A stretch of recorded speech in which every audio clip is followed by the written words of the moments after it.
Hello guys, welcome back to this channel. In today's video, I'm going to show you how you can unlock this monocolor loafers in Heartopia game.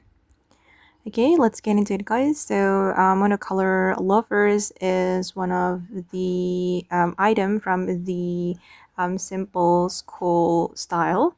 And if you want to unlock this set, you need to have this monocolor loafers. And I'm going to show you where you can find it.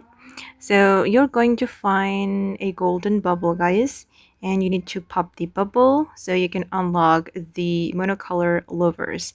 And the bubble is here, as you can see.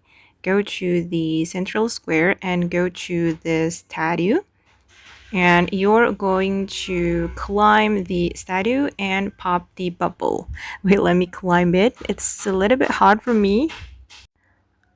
Alright, finally I could climb the statue, and now it's time to pop the bubble. Just jump like this, and I've just unlocked the monocolor loafers.